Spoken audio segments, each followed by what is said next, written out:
నా హృదయపూర్వకమైన వందనాలు. అందరికి వందనాలు, స్తోత్రాలు. ఇది ఒకసారి గట్టిగా హల్లెలూయా చెప్పండి. గ్రంథం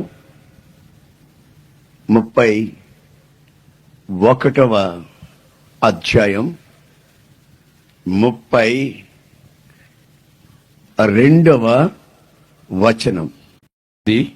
ఐగుప్తులో నుండి వారిని రప్పించుటకై ఐగుప్తు నుండి వారిని రప్పించుటకై నేను వారిని చేయి పట్టుకొనిన దినమున చేతిని పట్టుకొనిన దినమున. చాలు. దేవుడు ఎప్పుడో జరిగిన ఒక సంభవాన్ని చెబుతున్నాడు ఇక్కడ. ఇంచుమించు 4000 సంవత్సరాల క్రితం జరిగిన సంభవాన్ని ఇక్కడ మనం చదువుతున్నాం. ఇప్పుడు ఏమని చదువుతున్నామంటే, ఇశ్రాయేలీలు ఐగుప్తులో బానిసలై ఉన్నారు. ఇనుప కొలిమిలాటి ఆ శపించబడిన ప్రాంతంలో వాళ్ళు ఉన్నప్పుడు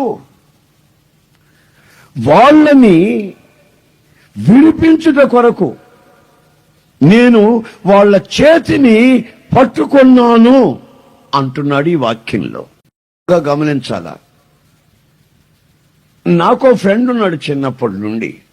వాడు ఎప్పుడు నా దగ్గరకు వచ్చి మాట్లాడుతా నా భుజాల మీద చేసేస్తాడు. నాకు మహావిసుగు. భుజం మీద చేసేస్తే నాకు మహావిసుగ్గా ఉంటాడు. ఆడు మాట్లాడుతూ ఉంటాడు, చేసేస్తాడు పైన. నాకు అట్లా ఎవరు వేయరు, భుజం మీద చేయరు, ఆడొక్కడే వేస్తాడు. నేను 2-3 సార్లు చెప్పా, అరే భుజం మీద చేయకుండా మాట్లాడరా అని. ఆడేమన్నాడు తెలుసా, నాకు అలవాటు అయిపోయింది. భుజం మీద వేసాడు, నా మీద వేస్తావేంట, నా భుజం మీద చెయ్యగో అంటే నవ్వుతాడు. మరలా కాసేపు అయిన తర్వాత మాట్లాడతా మళ్ళా భుజం మీద చేయేస్తాడు. చిన్నప్పటి నుంచి చనువు గనుక ఆడికి ఆ అలవాటు. ఏమలవాటు అంటే భుజం మీద చేయటం అలవాటు. నేను ఈ రోజున మీకు పరిచయం చేస్తున్నటువంటి యేసుక్రీస్తుకి కూడా ఈ చేయబట్టుకోవడం అలవాటు ఉన్నట్టుగా బైబిల్లో కనిపిస్తుంది. అనేక సార్లు అనేక చోట్ల అనేకుల చేతులు పట్టుకున్నట్టుగా కనిపిస్తుంది. ఆయన మనం గట్టిగడిగామనుకో, నా అలవాటు వాడు పట్టుకోవద్దని అనలేము. నేనైతే మా వాడిని అన్నాను, స్నేహితుని, భుజం చేయకరాది చేయగా అన్నాను. అయితే ప్రభువుని మనం అనలేం, ఆయన అలవాటు అది. చూడండి, యెషయా గ్రంథంలో మరొక మాట కూడా మనకు కనిపిస్తుంది. అది 41వ అధ్యాయం. 41వ అధ్యాయంలో 13వ వాక్యం మీరు గమనించండి, నేను చదువుతాను. నీ దేవుడినైన యెహోవానగు నేను వరకుము నేను నీకు సహాయము చేసేదనని చెప్పుచు నీ కుడి చేతిని పట్టుకొనుచున్నాను అన్నాడు. భయపడకండి, నీకు నేను సహాయము చేస్తాను. చాలా మంది మనం భయంగా ఉన్నప్పుడు భయపడక అదేం చేస్తాను భయపడక అని అంటుంటారు. కుక్కను చూసి భయపడితే అదేం చేస్తుంది, బల్లిని చూసి భయపడితే అదేం చేస్తుంది, కప్పను చూసి భయపడితే అదేం చేస్తుంది అని అంటారు. కానీ వాటి భయం ఉండనే ఉంటుంది మనుషుని హృదయంలో. అయితే ఇక్కడ ఒక ఆయన మన దేవుడట, మన రక్షకుడట, నేను యెహోవాని అంటున్నాడు. ఆయనేమంటున్నాడు, భయపడుకో, నేను నీకు సహాయము చేస్తాను. సహాయం చేయడం అంటే ఏంటి?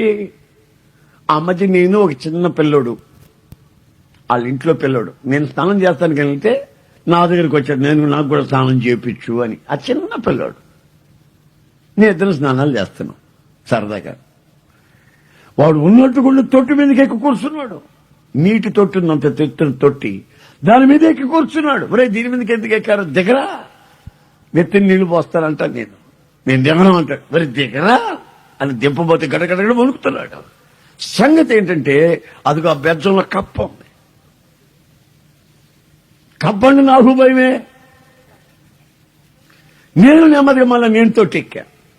మా ఇద్దరి పరిస్థితి అలాగుంది. మరి భయం, ఒరే అదేం చేయలేవా దిగా అంటాను. ఆడు నాతో ముందు రోజు ఏం చెప్పాడు, ఈ తోటలో ఈ చెట్టు మీద కోతునుంది, ఒక్క దెబ్బ కొట్టి చంపేసిందని. పాము కనిపించింది, దాన్ని కొట్టి పారేశాను.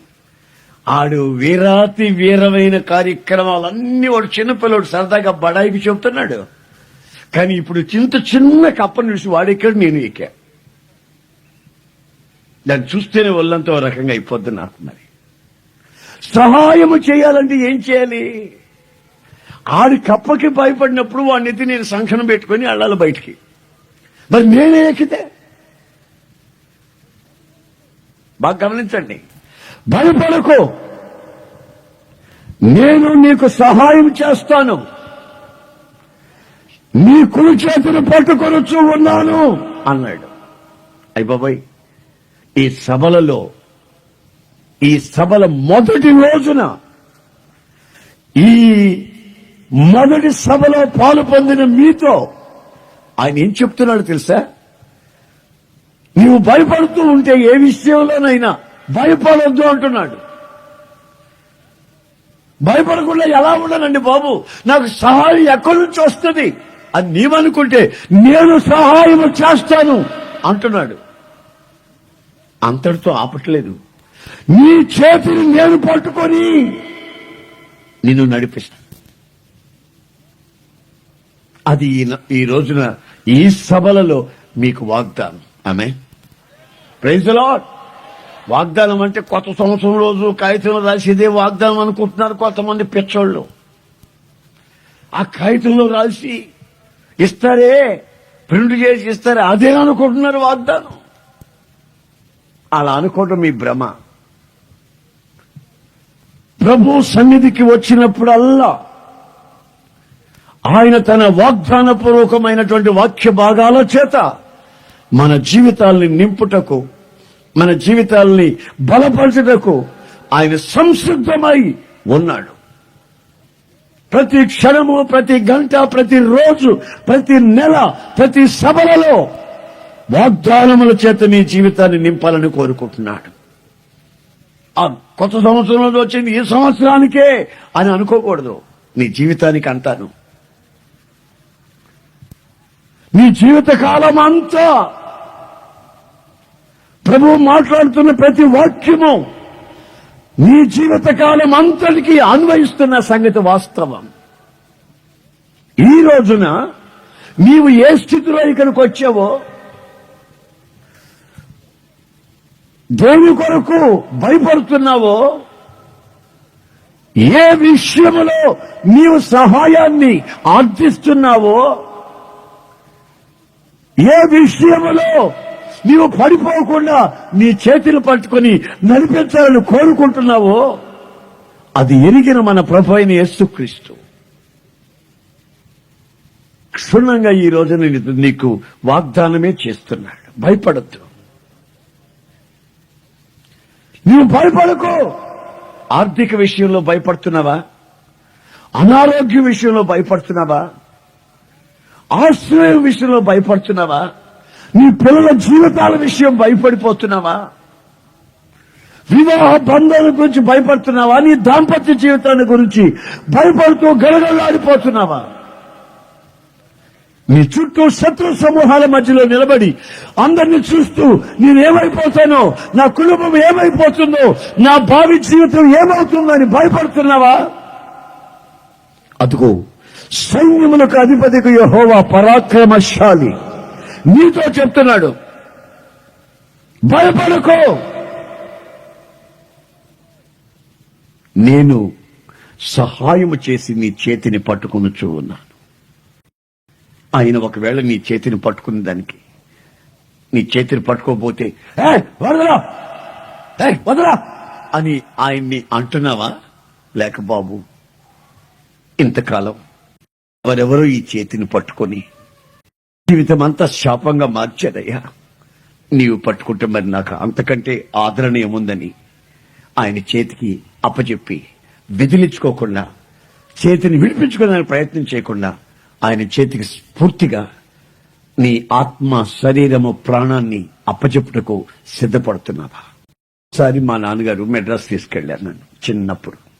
నాకు అప్పుడు సరిగ్గా 7 సంవత్సరాల వయసు. ఆయన నాకేం చూపిస్తారన్నాడు? విమానాలు, ఓడరేవు, విమానాశ్రయం, light house, high court, Marina beach, పెద్దవి. ఆయన మనసులో పెద్ద పెద్ద విషయాలు నాకు చూపించాలని ప్లాన్ చేసుకుని తీసుకెళ్లాడు. అయితే మెడ్రాస్ లో అడుగు పెట్టిన వెంటనే రేయ్ చేయి గట్టిగా పట్టుకోరా అన్నాడు. ఆయన వేలు గట్టిగా పట్టుకున్నా. వదిలేవంటే చూడన్నాడు. అబ్బాయి నేను ఎందుకు వదులుతున్నానా అన్నాను. పట్టుకున్నా. వెళ్తుంటే ప్లాట్ఫామ్ మీద చిన్నటి లక్క బొమ్మలు ఉన్నాయి. చిన్నటి లక్కవి పాములు, లక్క పాములు. అవి గాలికి ఇట్లా ఊగుతున్నాయి. ఇట్లా ఊగుతున్నాయి, గాలికి స్ప్రింగ్ పెట్టినట్టు ఊగుతున్నాయి. ఎప్పుడైతే ఇట్లా ఊగుతున్నాయో బాగా గమనించి మా నాన్నతో పోతూ ఉన్నవాడిని ఆయన చెయ్యి ఎప్పుడు వదిలేనో నాకు తెలియదు. మొత్తం మీద ఆ ప్లాట్ఫారం మీద ఈ పాములు చూస్తూ కూర్చున్నా. ఆయన జనంలో వెళ్ళిపోయాడు. అరే ఈడేడి ఏళ్ళు చూసుకుంటూ ఉంటాడా? తిరిగి తిరిగి తిరిగి తిరిగి తిరిగి కన్నీళ్లు పెట్టుకొని ఓ ప్రక్కన గోడకేసి తల కొట్టుకొని నా కర్మ ఇదంతా, నా కర్మ. వాడు వదిలింది నాకు తెలియపోయా. వాడు ఎప్పుడు వదిలేడు, ఎక్కడ వదిలేడు, ఏమిటి అని తిరిగి తిరిగి పిచ్చెక్కిపోయి ఆ తర్వాత మొత్తం మీద జనం కొంచెం తగ్గిన తర్వాత ఆ ప్లాట్ఫామ్ మీద నేను ఎట్లు వాళ్ళలా అదే చూస్తున్నా. గాలికి పోతుంటే మేడ వచ్చి గోమ మీద ఒకటే కొట్టాడు దెబ్బ, ఒకటే దెబ్బ. గోమ గుమ్మనిపోయింది.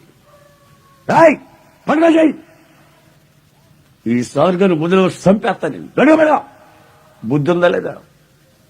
ప్లాట్ఫారం సరుకోడు రాదు. ప్లాట్ఫారంలో ఉండి చూస్తావు. ఏం చూపిస్తారని అంటా నీకు? నువ్వేం చూస్తున్నావు ఇక్కడ? పడగా అన్నాడు. పట్టుకున్నా. మరి ఆ మోరు మార్కెట్ అంటది. దానిలో పోయేసరికి బొట్టకారికి కీస్తే అది బ్రిడ్జిల మీదకి ఎక్కుతుంది, దిగుతుంది, కొండలు ఎక్కేస్తుంది, దిగేస్తుంది, గిరిగిరి బొట్టకారు తిరుగుతా ఉన్నాయి. మరలా మా నాన్నగారు చేయి వదిలేసి ఈ బుడకారు పైకి కిందకి దిగుతుంటే అక్కడ కూర్చొని చూస్తున్న ముద్దుగా.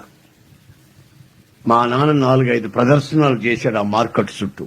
4-5 ప్రదక్షిణాలు చేసి చివరికి ఈడు ప్లాట్ఫారం సరుకు, ఈడు బుద్ధి అట్లాంటిది, ఎక్కడుంటాడో చూద్దామని జనం గుంపుగా ఉండే దగ్గరికి వచ్చి చూస్తే అక్కడున్నా దగ్గరికి వచ్చి అయ్యా అన్నాడు. నాది బుద్ధి తక్కువలే అయ్యా, నాది బుద్ధి తక్కువ అన్నాడు. ఏంటి నాన్నగారు? నాది బుద్ధి తక్కువలేవయ్యా అన్నాడు. తర్వాత ఆయన అంటాడు, ఏలు పట్టుకో నిన్ను అనకపోతే నీ చెయ్యి నేను పట్టుకుంటే సరిపోయేది కదా. చూశారండి, సింపుల్. నేను ప్లాట్ఫారం మనిషిని నీకు తెలుసు కదా. ఏది కనబడితే దాని మీద ఆకర్షణ నా కళ్ళకు వచ్చేస్తుంది కదా. ఏం మైండ్ చెడిపోయినాడు కదా నేను. ఏమండి, ఏ చెత్త కనబడినా, ఏది అందంగా కనబడినా, ఏది రంగుగా కనబడినా, ఏది తినాలనిపించినా ఇక మనిషిని కదండి, చిన్నపిల్లని కదండి, కోతి విషయాలు ఎక్కువ ఉంటాయి కదండి, ప్లాట్ఫారం సరుకు కదండి. నేనేమన్నా పైనుంచి ఊడిపడ్డవాడినా కాదు కదా. నా వ్యవహారము, నా సంగతి, నా పద్ధతులన్నీ తెలిసి కూడా ఏలు పట్టుకో అనకపోతే ఏమైంది? నా చేయి పట్టుకుంటే సరిపోయేది కదా. నాది బుద్ధి తక్కువయ్యా అన్నాడు. మా నాన్నగారు ఒప్పుకున్నాడు, ఆయన బుద్ధి లేని పని ఒప్పుకున్నాడు. ఇక నా చెయ్యి పట్టుకున్నాడు, ఇక సాయంత్రం దాకా వదల్లా. అది ఎట్లా పట్టుకున్నాడు? చెయ్యి కందిపోయింది ఎర్రగా. ఇస్తానే ఉన్నాడు, కీస్తానే ఉన్నాడు. నేను ఇటు తిరిగినా కీస్తాడు, అడు తిరిగినా కీస్తానే ఉన్నాడు. చెయ్యి ఎర్రగా కందిపోయింది. మంట పుట్టి నాయుడు ఏంటిదా అంటే ఏమిలే నిన్ను చూపిస్తానన్నని అవే చూడాలి నువ్వు. ఇంక పిచ్చవన్నీ చూడకూడదు. ప్లాట్ఫారం చదువుకులు కాదురా నువ్వు చూడాల్సింది, నేను చూపిస్తాను నీకురా అన్నాడు. ఆ ఏరోప్లేన్ దగ్గరికి తీసుకుపోయాడు. ఏరోప్లేన్ చూడరా అన్నాడు. ఎక్కడ కనబడుతున్నాయి నాకా అన్నా. భుజాల మీదకి ఎక్కించుకొని నన్ను ఆ గోడకు బెచ్చం ఉంది ఒకటి, ఆ బెచ్చం కనబడుతుందా కనబడుతుందా కనబడుతుందా మరి కదిలిందా? పాపం ఆయనకేమో కనబడట్లేదు, నాకు కనబడుతుంది ఆ బెజ్జను. ఆయన భుజాల మీదకి ఎక్కి కూర్చున్నా. ఆయన జుట్టు గట్టిగా పట్టుకుని బెజ్జంలో చూస్తుంటే ఏరోప్లేన్లు కనబడుతుంది దిగటం ఎక్కడం. నా ప్రియమైన సహోదరులారు, ఒకసారి ఆలోచించండి. నన్ను కన్న తండ్రికి నాకు పెద్ద పెద్ద సంగతులు చూపించాలని ఆయన మనసులో ఉంటే, మనల్ని సృష్టించిన దేవునికి, పరలోకపు తండ్రికి ఆయనకి ఎన్ని ఆలోచనలు ఉంటాయి మనల్ని గురించి. కానీ పిచ్చ వేషాలు వేస్తా, సినిమాలు చూడు తిరుగుతా, ప్యాకాడి దగ్గరికి వెళ్తా, బ్రాందీ షాపులు సారాయి కొట్లు దగ్గర తిరుగుతా, ఆ కొంప చుట్టూ ఈ కొంప చుట్టూ ఊరికే జరుగుతున్నాం అనుకో, లేనిపోని జబ్బులు తెచ్చి పెట్టుకుంటున్నాం అనుకో, ఆయన చూస్తూ ఊరుకుంటాడండి. అందుకని ఇలాంటి సభలు పెట్టించి, ఇలాంటి వేసవిలో భయంకరమైన ప్రయాసంతో ఇలాంటి ఏర్పాట్లన్నీ ఆయన చేయించి మిమ్మల్ని చల్లటి పూట ఇక్కడ తీసుకొచ్చి కూర్చోబెట్టి మీతో ఈ మాట చెప్తున్నాడు. ఏ మాట తెలిసినా, ఇదిగో నేను మీ పరలోకపు తండ్రిని, నీ చేతిని పట్టుకునేవాణ్ణి. మిమ్మల్ని నన్ను పట్టుకోమని అనను, నీ చేతిని నేను పట్టుకుంటాను, నీకు సహాయం చేస్తాను, నువ్వు భయపడాల్సిన అక్కర లేదు అని ఈ ప్రశాంత వాతావరణంలో ఆయన వాగ్దానాన్ని నీకు చెప్తున్నాడు.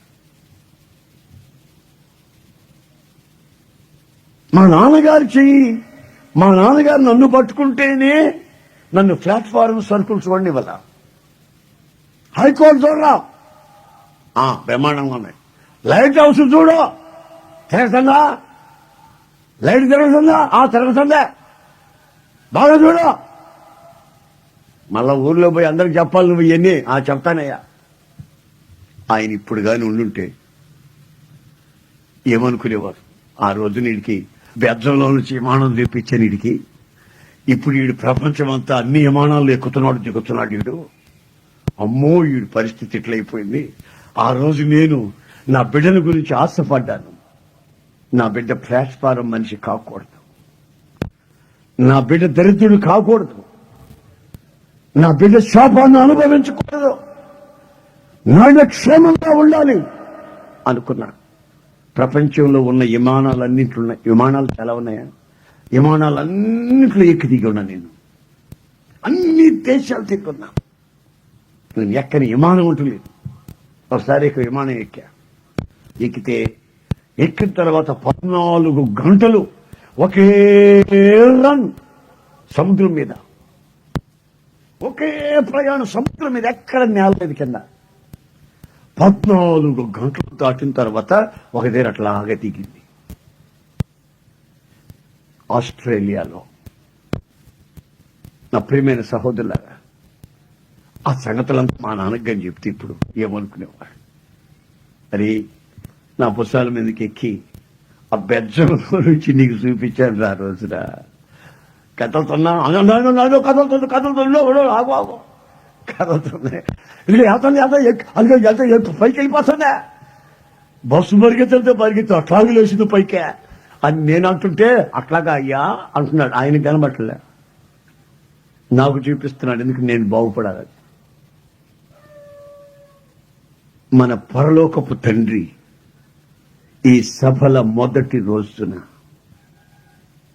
నీవు బోర్ల పడి మట్టి తినకూడదని, శపించబడిన రోగాల మధ్యలో శాపాన్ని అనుభవించకూడదని, నీ కన్యలు నీకు అన్నపానాలుగా మార్చబడకూడదని, నువ్వు భయపెడుతున్న శాపం నిన్ను విడిచిపెట్టాలని ఆయన తానే పనిగట్టుకొని ఈ రాత్రి చల్లటి పూట వచ్చి ఇదిగో మీతో మాట్లాడుతున్నాడు. ఆయన స్వరాన్ని వింటున్న మీరు ధన్యులు. ఆమేన్, హల్లెలూయా. ఆయన స్వరాన్ని ఆలకిస్తున్న ప్రజలైన మీరు ధన్యులు అనే సంగతి వాస్తవం. ఒకసారి యేసు ప్రభు ఒక పట్టణంలో అలా వస్తున్నాడండి. వస్తూ ఉంటే ఒక కళ్ళు లేని గుడ్డోడిని తీసుకుని వచ్చి యేసు ప్రభు దగ్గరికి అప్పచెప్పి, వీడి కళ్ళు బాగు చేయండి బాబు, వీడి గుడ్డోడు అని అడిగారు. వెంటనే యేసు ప్రభు వాళ్ళ మొఖం చూశాడు. వాళ్ళ మొఖం ఎగాదిగా చూసి, వీడిని బాగు చేయమంటారా? సరేలే, బాగు చేస్తానులే అని ఆ చేయిని గట్టిగా పట్టుకున్నాడు. గుడ్డోడు చేయిని పట్టుకున్నాడు. గుడ్డోడు చేతిని పట్టుకుని తీసుకెళ్తున్నాడు. ఆడంటాడు, ఏమన్నా నా కళ్ళు బాగు చేయమంటే ఎక్కడ తీసుకెళ్తున్నావు? ఎక్కడికండి? అందరినీ ఎక్కడ తీసుకెళ్తావా? ఒరే గుడ్డాడు కొంచెం నోరు మీద రాత కూడా పట్టుకో. ఎక్కడికండి? ఒరే నిన్ను ఊరు వెలుపలకి తీసుకెళ్తున్నా. ఎందుకంటే ఊరు వెలుపల నేను నిందలు సహించి అవమానాలు భరించే చోటది, నా రక్తము చిందించే చోటు, నన్ను వేలాడదీస్తాను మ్రానును వేలాడదీసే చోటది. నిన్ను మీ ఊళ్ళో బాగు చేయను. బాగు చేసిన నీ కళ్ళు సరిగ్గా తెరవబడవు. నా మాట విను. నీవు ఊరికి వెలుపలికి రా. అక్కడ ఒక ప్రత్యేకమైన అనుభవాన్ని నువ్వు కళ్ళతో చూస్తావు. ఈ రోజున మీరు చీకట్లో ఉన్నారో, అంధకారంలో ఉన్నారో, మీ కళ్ళు సరిగా కనిపిస్తున్నాయో కనిపించట్లేదో నాకు తెలీదు. మొత్తం మీద మీ చీకటి బ్రతుకు, సీక్రెట్ లైఫ్, మీ చీకటి బ్రతుకు ఆయన గమనించి మీ చేతిని పట్టుకుంటానంటున్నాడు. చీకటి బ్రతుకు అంటే గుడ్డివాడికి వ్యక్తిగతంగా నడిచే అనుభవం లేదు. గుడ్డివాడు ఎవరి మీదనైనా ఆధారపడతాడు. ఏ ఒక్కరో ఎవరో అతన్ని చేయి పట్టుకొని తీసుకొని వెళ్ళాలి. ప్రతి క్షణము ఎవరి మీదనైనా ఆధారపడతాడు. అదే స్థితి నీకు ఉన్నట్లయితే నీవు కూడా అంధకారంలో ఉన్నావని, నీ కళ్ళు కూడా అంధత్వాన్ని కలిగి ఉన్నాయని ఈ రోజును గుర్తుపట్టాలి. వాళ్ళు నాకు సహాయం చేయాలి, వీళ్ళు నాకు సహాయం చేయాలి, వీళ్ళు నాకు సహాయం చేయాలని ఎవరి మీదనో నీవు ఆధారపడుతూ ఉన్నట్లయితే గుడ్డివాడు ఆధారపడినట్లు నడుస్తూ ఉంటాడు. పళ్ళెంలో కాలేస్తాడు. అన్నం పళ్ళెంలో కాలేసేస్తాడు. ఇలా తడులాడుతూ ఉంటాడు. ఆడు పాపం మజ్జిగని నీళ్లు పోసేసుకుంటాడు. ఎక్కడ ఏముందో తడులాడుతాడు. అక్కడే అన్నీ ఉంటాయి, కానీ అతను కనిపించవు కదా. ఏమని కొంచెం ఉప్పు పెట్టండి. అరే ఉప్పు అక్కడే ఉందిరా బాబు. ఏమని నాకు కొంచెం పచ్చడిన పెట్టండి బాబు. అక్కడే ఉందయ్యా. అంటే దేవుని ఆశీర్వాదాలన్నీ నీ కళ్ళ ముందే ఉన్నాయి, నీకు సమీపంగానే ఉన్నాయి, నీకు దగ్గరగానే ఉన్నాయి. అది నీకు కనిపించడం లేదు. నువ్వు తడువులు ఆడుకుంటూ బ్రతుకుతున్నావు. అది లేదు, ఇది లేదు, ఇది లేదు, అది లేదు. చీకటి బ్రతుకు, అంధకారపు బ్రతుకు, చీకటిలో సంచరిస్తూ తడువులాడుతున్న బ్రతుకులో కళ్ళు ఉన్నా కళ్ళు లేనట్టే ప్రవర్తిస్తున్నావు. చెల్లెవరో తెలియట్లేదు, భార్య ఎవరో తెలియట్లేదు, బావ ఎవరో తెలియలేదు, మరిత ఎవరో తెలియలేదు, భర్త ఎవరో తెలియట్లేదు. అందరి మీద చేస్తున్నావు. ఎందుకంటే చీకటి కదండి. కళ్ళు లేవు కదండి. చేసావు నా మీద చేస్తాడండి. నేను ఎలా అనుకున్నా, వదినమ్మా నువ్వా వదినమ్మా, నేను వదినమ్మ అనుకో, మా ఆవిడ అనుకున్నాను. ఆడికి వదినమ్మ ఎవరో తెలియట్లే, చెల్లి ఎవరో తెలియట్లే, తల్లి ఎవరో తెలియట్లే, మరిది ఎవరో తెలియట్లే, బావ ఎవరో తెలియట్లే, పరపురుషులు ఎవరో తెలియట్లే, పరస్త్రీలు ఎవరో తెలియట్లేదు. గుడ్డివాడు. ఆ గుడితనంలో నుంచి అతన్ని విడిపించాలని యేసయ్య కోరుకుని ఎక్కడికి తీసుకెళ్తున్నాడు తెలిసిన, ఊరు వెలుపలకి తీసుకెళ్తున్నాడు. అక్కడ సారాయి కొట్లు లేవు, బ్రాందీ కొట్లు లేవు, అక్కడ చెట్ల ప్యాకెలు లేవు, సినిమాలు లేవు, అక్కడ చెడు స్నేహితులు లేరు. పాలెము వెలుపల నిందలు సహించే, ఆయన రక్తం చేత తలిచే ఆ చోటికి, ఆ భయానకమైన ప్రాణాన్ని అర్పించే ఆ చోటికి, తన ఆఖరి రక్తపు బొట్టును కార్చే ఆ శిలువ సన్నిధికి, ఇదిగో నీవు ఊరికి వెలుపలకి రావాలి.